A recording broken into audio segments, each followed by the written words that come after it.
The oil still seeps from the USS Arizona, slow and steady, like tears from the fallen. It's been decades, but the ship won't let us forget. Each drop is a whisper, a reminder of the 1,177 souls who never made it home that day. The water shimmers with their memory, a silent tribute to lives cut short. It's not just history, it's a wound that never quite heals. And as long as that oil rises, neither will we. The USS Arizona slid into the water on that bright June day in 1915, a beast of steel and fire, the pride of a nation flexing its muscles on the world stage. She wasn't just another ship, she was a statement, a floating fortress that made even the saltiest sailors stop and stare. At 608 feet long, bristling with guns that could hurl destruction miles beyond the horizon, she was the mightiest battleship of her time, a symbol of American power cutting through the waves. The crowds cheered as she took her first breath of ocean air, her hull gleaming under the sun. This wasn't just a launch. It was a promise of strength, of dominance, of a new era where the seas would know the name Arizona and tremble. Every rivet, every gun turret, every inch of her armored hide whispered the same thing. This was the future, and it was unstoppable. The morning of December 7, 1941, dawned clear and calm over Pearl Harbor. The USS Arizona, a mighty battleship, rested peacefully in the water, her crew going about their Sunday routines. Then, at 8:06 a.m., the sky darkened with the roar of enemy planes. A single bomb, massive and deadly, hurtled toward the ship. It struck the forward magazine, piercing the armored deck like a hot knife through butter. In an instant, the world exploded. A fireball erupted, swallowing the ship whole, flames licking hungrily at the sky. The blast tore through the Arizona, ripping her apart from the inside out. Men were thrown into the air, their bodies consumed by the inferno. The ship listed violently, her hull buckling under the unbearable heat. Within minutes, the once proud vessel was a burning tomb, her decks collapsing into the churning waters below. The crew fought desperately to escape, but the flames were relentless. The water, their only hope, was a boiling cauldron of oil and fire. Some leapt into the harbor, only to be engulfed by the spreading flames. Others were trapped below, their voices lost in the deafening roar of the explosion. In just 9 minutes, the Arizona was gone, her legacy sealed in fire and steel. The harbor itself seemed to mourn, the water blackened by smoke and ash. The attack had lasted mere moments, but the devastation would echo through history. The Arizona, a symbol of American might, now lay broken, her crew forever entwined with the ship in a watery grave. The world had changed in an instant, and nothing would ever be the same. The USS Arizona's story began on March 16, 1914, when her keel was laid down at the Brooklyn Navy Yard. She was the second and final ship of the Pennsylvania-class battleships, designed to be a powerhouse of the U.S. Navy. Construction was a massive undertaking, with thousands of workers pouring their skills into her frame. The ship's hull took shape over months, built from high-quality steel plates riveted together with precision. By the time she was launched on June 19, 1915, the Arizona was already an engineering marvel. She stretched 608 feet long, with a beam of 97 feet, and displaced over 31,000 tons when fully loaded. Her propulsion system was cutting-edge for the time, featuring 4 direct-drive steam turbines that could push her through the water at speeds up to 21 knots. 12 Babcock and Wilcox boilers provided the steam, giving her the power to dominate the seas. Her armament was equally impressive. The Arizona carried 12 14-inch guns in 4 triple turrets, capable of hurling shells over 20 miles. These were backed by 22 5-inch guns for secondary defense, along with anti-aircraft weapons that reflected the growing importance of aerial threats. Her armor was thickest around the main battery and vital machinery, with belts up to 13.5 inches thick, designed to withstand the heaviest enemy fire. The ship's construction wasn't just about brute strength, it was also about innovation. She featured advanced fire control systems, allowing her guns to be aimed with remarkable accuracy.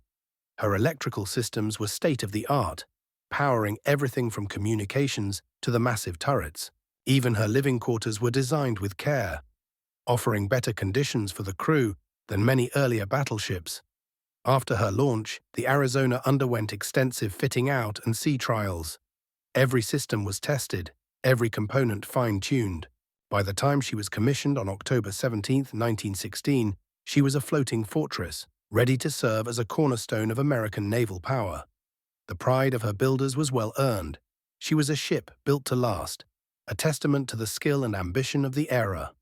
When the USS Arizona was commissioned on October 17, 1916, it wasn't just another ship joining the fleet. It was a statement.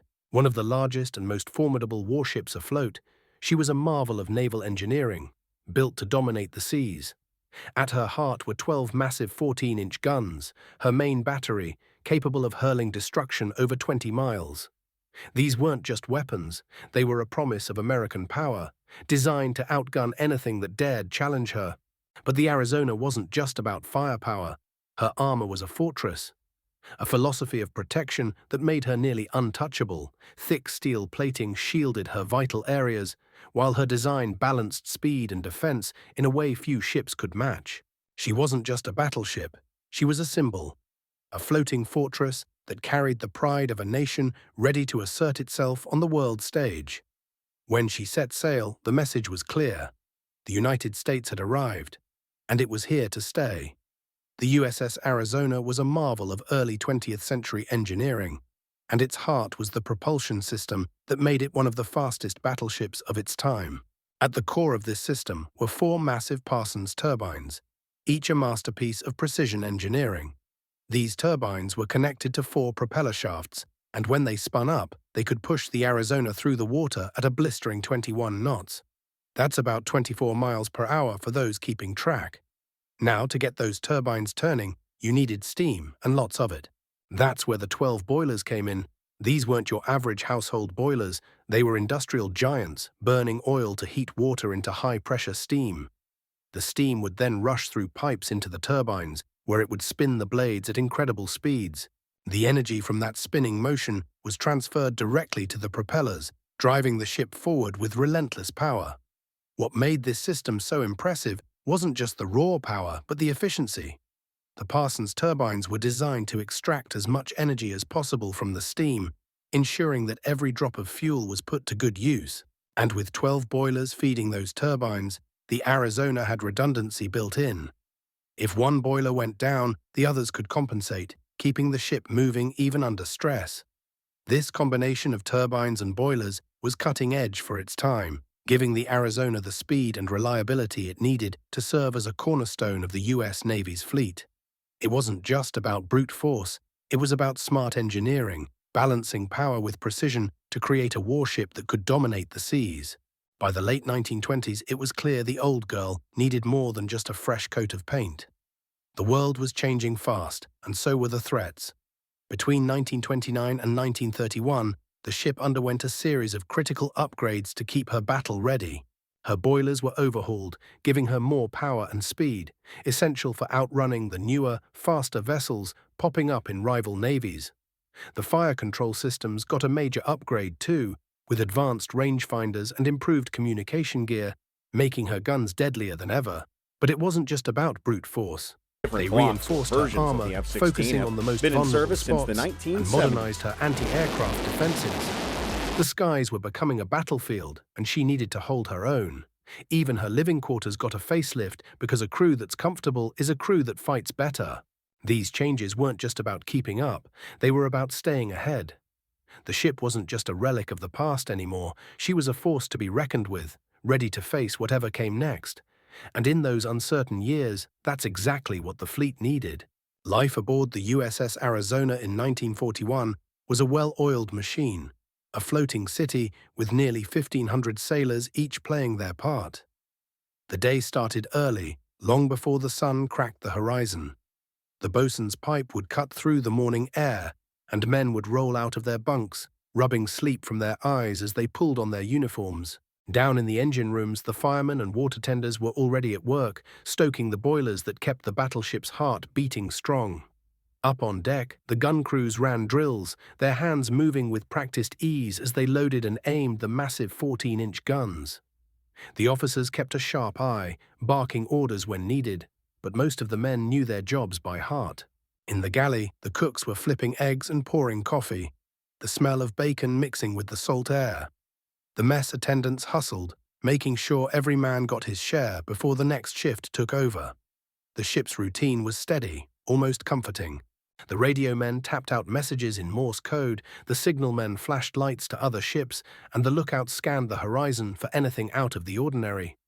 Even the captain had his rhythm: inspections in the morning, meetings with his officers, and always a moment to walk the deck, checking in with his crew.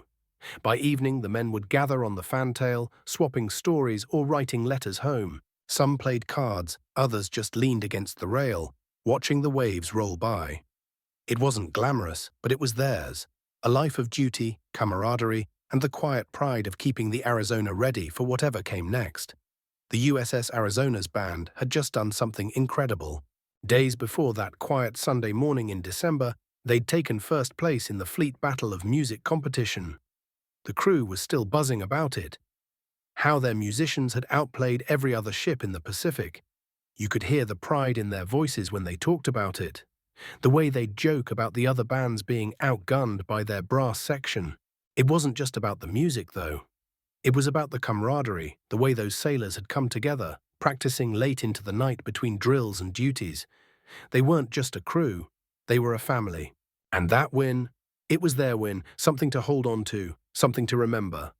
Then came December 7th. The sky filled with smoke, the water with fire. But in those last moments, as the Arizona burned, you have to wonder if any of them thought about that music, about the laughter and the pride of standing on that stage just days before. It's the little things that make us human, the memories that linger long after the last note fades. The sun hung low over Pearl Harbor as the crowd gathered in solemn silence.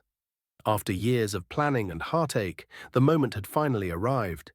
The USS Arizona Memorial, a gleaming white structure stretching across the water, stood as a bridge between the past and the present.